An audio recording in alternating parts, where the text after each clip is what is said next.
I wanted to talk about the things that companies get wrong, and large companies, successful companies, get it wrong and get it wrong too frequently. So these are some of my observations. The first one is that they don't listen to their own staff, they don't listen to their own internal employees' suggestions, but they will happily pay an external consultant and implement the same advice that their employees were offering, which is the same as what we do as children, right? As growing up, we don't listen to our own parents. And when we grow up, somebody else says exactly the same thing and we think, oops, our parents have been saying this all our lives and we never really paid attention to it.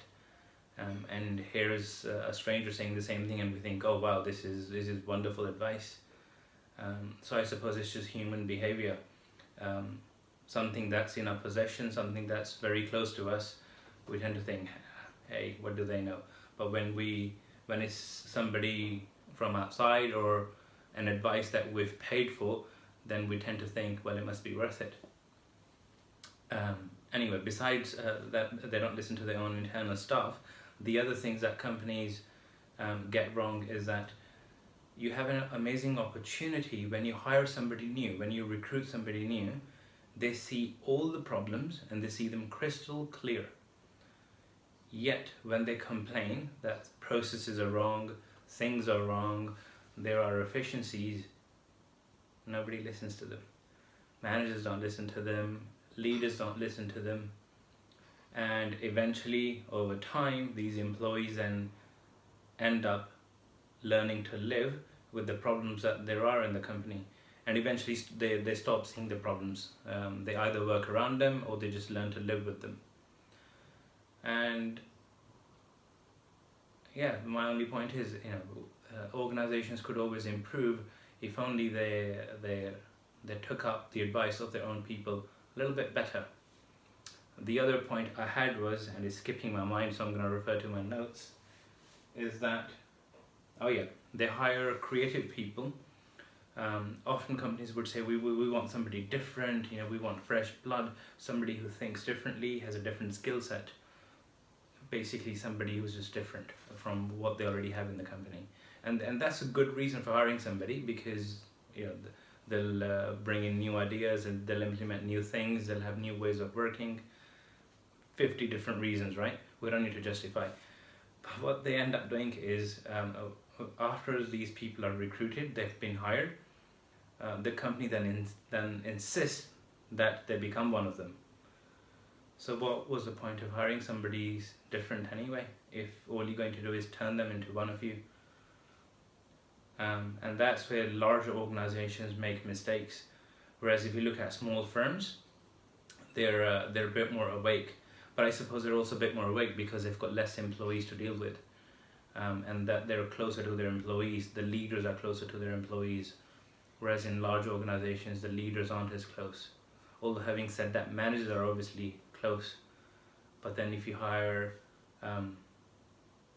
mediocre managers, then sometimes they also feel threatened of taking up ideas from people beneath them, simply because they feel that their kingdom would be threatened, and those employees may end up taking their position, which is obviously, we know, not the case necessarily, but that certainly is a conundrum for them, and a reason for why they would not implement ideas, even though they may be perfectly, genuinely good ideas. So yeah, I just wanted to say the mistakes that I've seen companies make over and over again, and yeah, they don't need to be made, and companies could be improving themselves, but they don't necessarily do it. And that's one of the reasons why large firms become so inefficient. That's why they can't always come up with new, cool, creative, innovative ideas, or new products or new services. And then they often run outside and think, right, let's go hire external consultants, which is great for people like me, we get paid for that kind of work. Or they end up trying to acquire those capabilities, which basically means they end up buying other firms who are small, cool, nimble. The only trouble is you can hire another firm, or you can buy another firm that is cool, innovative, nimble. But what good is it because as soon as you buy that firm, you will insist that they become like you anyway, and you'll turn them into one of you. Or if they don't turn into one of you, then those people would feel so imprisoned that they would leave the firm themselves anyway.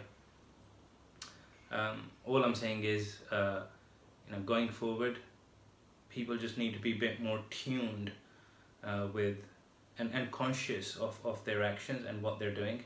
And I'm referring to management as well as leadership. Good stuff exists inside of our companies. We don't necessarily need to run outside all the time. Sometimes we do. Sometimes we genuinely don't have the skill set in-house. We genuinely don't have the capability in-house. And it's always good to get an external perspective from consultants, from experts. But people inside your firm are not stupid, right? Because if they were, you would have gotten rid of them. So listening to the suggestions, listening to their advice, listening to their ideas for improvements is not a bad idea. They're there 8 hours a day, 10 hours a day, whatever the working hours may be. So they actually know what the problems are.